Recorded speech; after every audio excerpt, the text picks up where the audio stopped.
Against, that's carried. Okay, everyone, we'll move straight into it. Item 7, Performance Exceptions Report for April. Peter. Good morning. Good morning. This is the last forecast report for the year. After this, it'll be year-end actuals. Bottom line is that levels of service after the resident survey is taken into account are on track. 84.6 against the target of 85 is pretty darn close. There have been some minor shifts from the resident survey. 7 went back, but 4 went up. So the net impact of the resident survey was not profound on the result.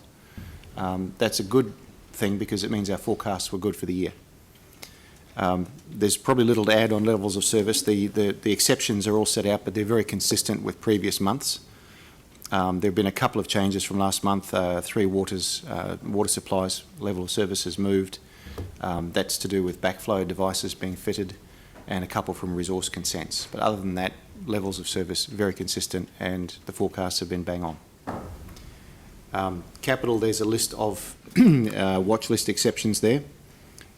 Those ambers, basically amber means they require help to get over the line. Some of them are change requests and they're marked with an asterisk. I can't probably speak to the detail of each individual project, but if you have a query, then I can find out what's going on behind that. Other than that, there's a small table that lists the resident survey results that are different from forecast. As I said, that's 7 down and 4 up, 3 up. And then the usual list of exceptions. Very little has changed in terms of commentary or those exceptions. So that's really it in a nutshell. Yeah, looks pretty steady. Any questions, Dion? Yeah, just on page 26 with the water supply networks and the leakage part. I just noticed there was the unauthorised consumption via illegal connections is accountable for some of the water loss. I just wanted to understand what work is going on specific to that issue. It doesn't really go into that. I don't know who might be able to answer that question though. We normally ask that the managers for each area here to speak to those things, because I don't know everything about any of them. Probably answer. But Dave might be able to answer that. So it's just around the illegal. Well, you've mentioned it. I just want to know how much of a problem it is. A good example would be people who are connecting into hydrants that we don't know about. We do have a bylaw that does get people to connect into hydrants, and they need permission and they need to go through metered, but we do actually find examples where people have connected without the right meter and they don't record that, because basically you take water out of our hydrant, you've got to pay for that. So those are examples, and we have a policing regime. So those are things that go into this unaccounted for water, for example. Is it a big problem, or is it quite a small part of that? It contributes to that figure, so it's not insignificant, but it's not. Yeah, you know, leakages. We talk in there about leakages from reservoirs. All that sort of thing is also component of. I think you've just got to recognise that it's a wide range of things that go into that unaccounted for water. It's not just one source. And Jimmy? Questions. First one on page 23, particularly regarding to the forecast amber color, these 2 figures. I don't know how to set up those target.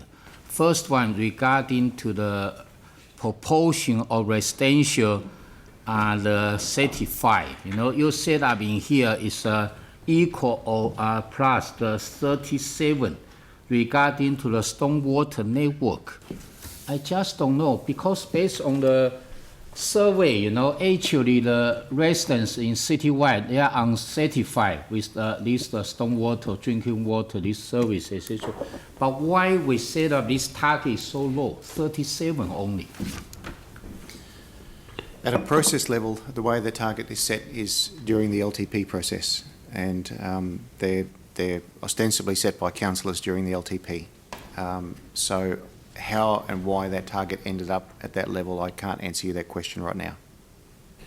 Okay, yeah, but the other one is off-street parking facility set up the plus and equal to 50%, you know, compared to some other, the index or figure, you know, looks like a little bit too low, you know, this my view, these two figures. There's a page on 23. Yes, on sir. 26, on page 26, particular focus on the drinking water supply per day, you know, in liters per residence. In here, our target is less than or equal to 289 gallons per day. Looks like this target too high, but actually it's 0. So I don't know, it's unreasonable, this the figure. The 0 is a product, or it's an artifact of the software, because there's no actual has been entered. Okay, so that means that the manager hasn't put what the actual result is. The target is 298. You'd only know if that's too high or too low if you were able to look at benchmarking data and all of those other things that are in the service plan that are part of the LTP. That will typically give you what other cities have as a consumption per capita and so forth. So essentially your question is again about target setting.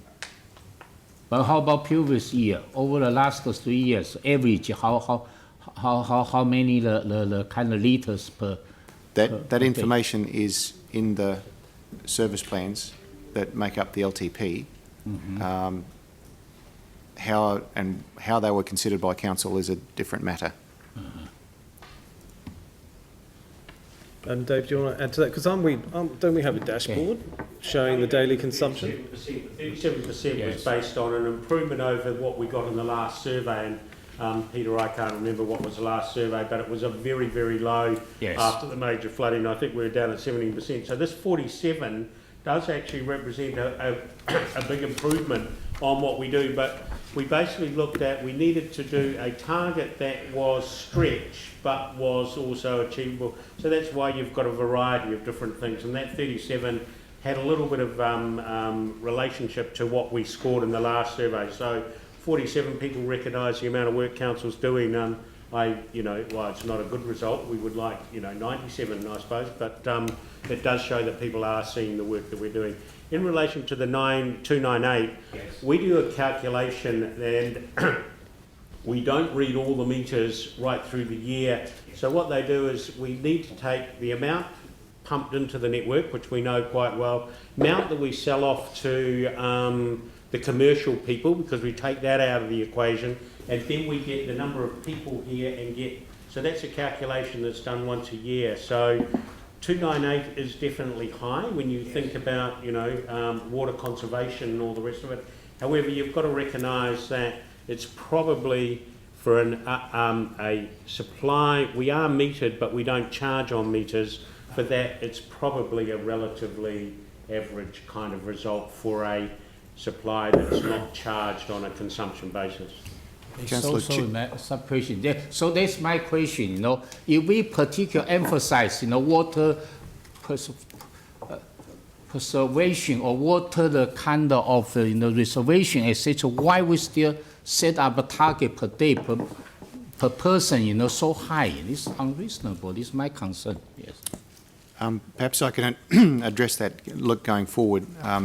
The last LTP, the process around setting these measures and targets will be different in the next LTP. Yes. In that the accountable manager will present their plan, their measures, their targets, their past performance and their benchmarks to the council for deliberation about whether it's being set at an appropriate level or not. So that will be the process going forward. Thank you. Okay, thank you, Peter. Phil and Andrew. Thanks, Peter. Perhaps in relation to that, and on the same theme of the drinking water reticulation, what the information I don't sort of see here is I guess in relation to the amount of funding in the annual plan to actually achieve that the target that is here.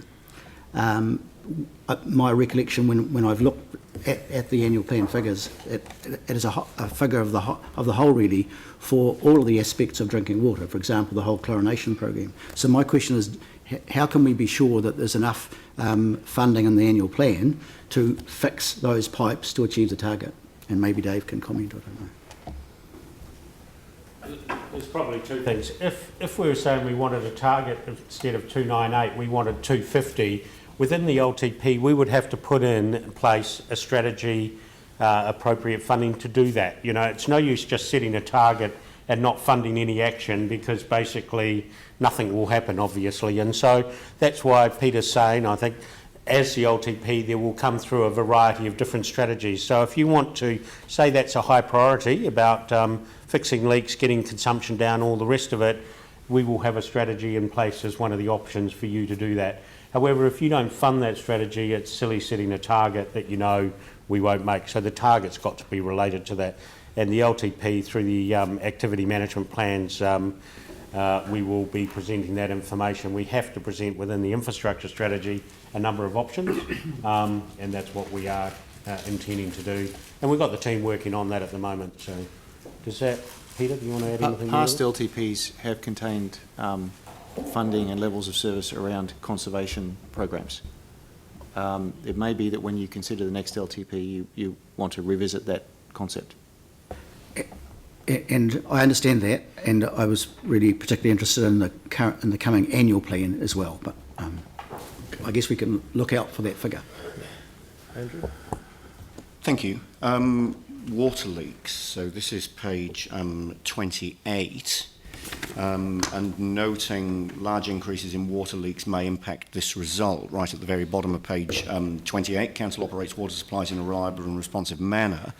There had been some previous discussion and lines of questioning led mainly by Yanni, I think, in previous meetings. We had an expectation that by the end of May we would have standard response times on water leaks resumed, and that we would be making some headway in clearing a backlog of CSRs around water leaks.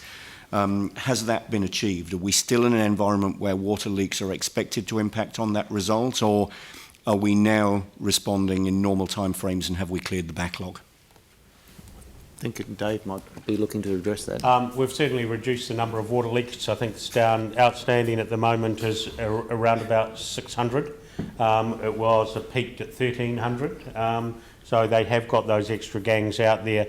It would be worthwhile noting, however, we are recording twice the number that we got probably 18 months ago, and that's a trend that we've found both in Hastings and in Napier, where we are getting those. We've also started a strategy of making sure that what you'll find is maybe one side of the meter leaks. Quite a lot of these leakages are happening at the connection points. One side, they fix that, they come back a month later because the other side started to leak. So what we're doing is making sure that they do absolutely everything that's needed, even if this side's not leaking, so that we have a state-of-the-art kind of thing. So we are certainly removing any rework that's had to be done with the strategy with the contractors. We've also got a couple of packages that are ready to go that may already have gone, I'm not quite sure, of where we've packaged up some and we are replacing some of the very old ones with new ones anyway, because they are ready to be as part of that renewals program. So we're certainly getting on. They've made huge inroads in the last month, and we believe that the outstanding will come down. That will get reported up to the ITI committee, and I'm not sure when the ITI committee is, week away or something. Yeah. So we're carrying 600 open jobs at the moment. That's expected to reduce. Correct. Are you able to give any indication when you'd expect that to reduce to BAU levels? I'd have to go and talk to my people. I would imagine we would always have probably 300 jobs open at any one time when you think we're getting the number that we're getting in the leaks. So they've certainly, like I've said, made some inroads, and I'm not sure whether you've seen around, there are gangs working 7 days a week, and you will see them around various places. Yeah, that's good to hear, and we'll continue to monitor through ITI, obviously, with your reporting there. Thank you. Glenn, and then Aaron. Yeah, thank you. Roads and footpaths, page 32. Just a question, Peter, over the NZTA difficulties and how much that would be a handbrake in terms of the remedial action, or is that solely us? Well, look, Richard will be able to speak to this in more detail, but remember that the NZTA difficulties are in the future, and this report is very much about the year that's just gone. So they're two different time zones. But in terms of impact in the future, I'll hand over to Mr. Osborne.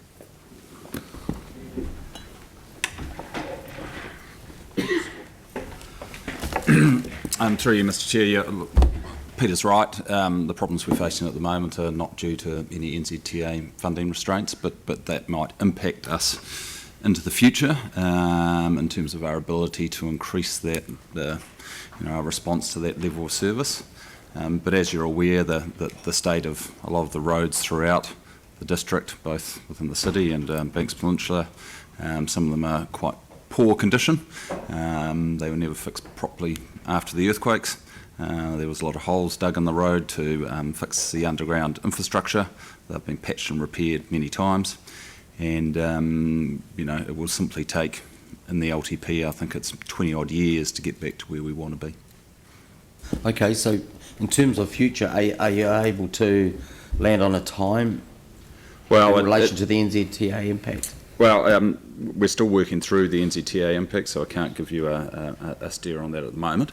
But the figure in the 18 to 28 LTP was it would take 20 odd years. But the one thing that we do have currently sitting with Treasury is, of course, the CRAF money, and we're hoping that will make a difference to those 5 geographical locations that we brought a paper to you on last year, which are kind of spread across the city and are looking to address those localities where we think the need is the greatest. Thanks. Aaron? Yeah, mine was just a follow-up on the water leaks, and I realise it's just coincidence, but are we looking into why we have a massive run of leaks? And it seems coincidental with the yielding of water cylinders at the same time. So do we know why we're getting such a run of leaks? We've asked our contractor to report on why each leak's happening and what is the likely cause. I'm sorry, I don't have that information with it. It's sitting with the reticulation team, and again, that'll come back up to the IDI committee. I think the IDI committee's actually asked for that information, and Tim is pulling that information together for us at the moment. So do we know when that would be? No, I'm sorry, but I can find out. Okay, great. And is it true, Dave, if we sold the water we were leaking, we'd have no rates? Sorry, say that again? If we were able to sell the amount of water we're currently leaking, we'd have no rates? Is that true?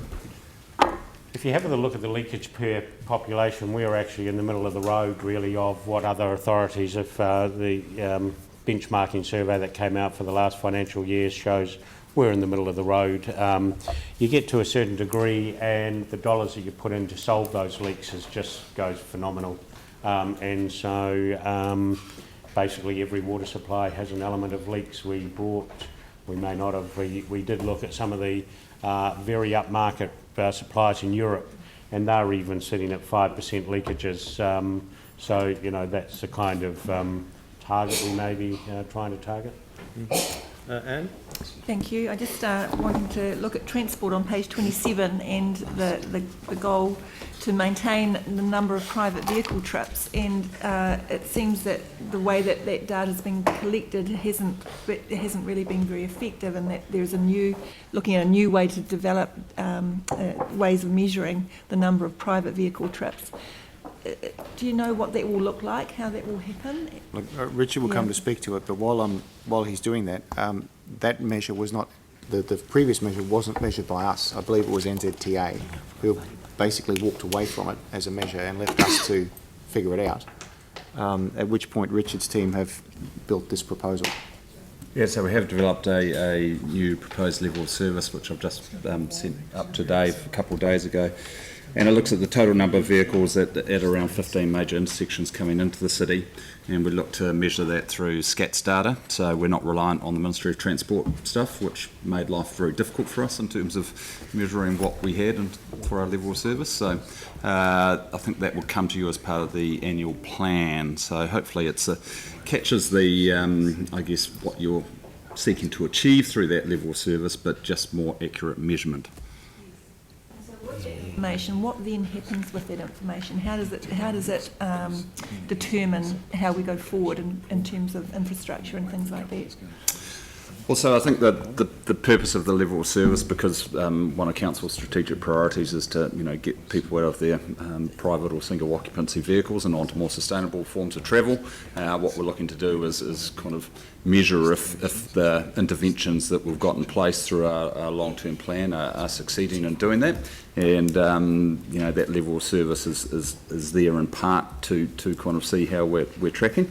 However, because of the MOT issue, we've not really been able to record that accurately, and I don't think it's really achieved what we want it to do. But hopefully, the new proposed level of service will do that, and and then we'll be able to see whether the interventions that you've got in place through the long-term plan are making a difference in terms of getting people out of their vehicles and into other forms of travel. Glenn? Thank you. Just back on the leaks, we've been conducting a pressure equalisation trial, so the pressure is the highest in the east. Do you think that's a contributing factor, Dave, to some of the increase in leaks? Again, the National Benchmark Survey does actually plot pressure within the system with the amount of leakage, and in actual fact, again, we're not showing any difference, but certainly if you can reduce the pressure by 20 metres, you reduce the volume going out any leak, so it will drop that volume. We are again about to put up a report to ITI around that trial, asking for it to be expanded out, because we've actually been bringing it down in steps rather than in one step, and the people want a little bit more time to evaluate the effectiveness of that trial, and that's again a report that will come out. I think off the top of my head we're reducing it from about 70 metres head down to 50 metres head in that part out at Rauwhiti. Yeah. Can I ask is there a pattern of where the leaks are? Are they becoming more, have they spread more to the west? I believe they're spread right across the district. Okay. And look, that's my understanding of it, but again, we could actually probably get a GIS map showing you where they were, but I do believe they're just spread pretty much right across the network. Okay, thanks, Dave. Okay, so do I have a mover for this report? Moved Sarah, seconded Mike. Any discussion? I'll put the motion. All in favour say aye. Aye. Against. That's carried. Thank you, Peter.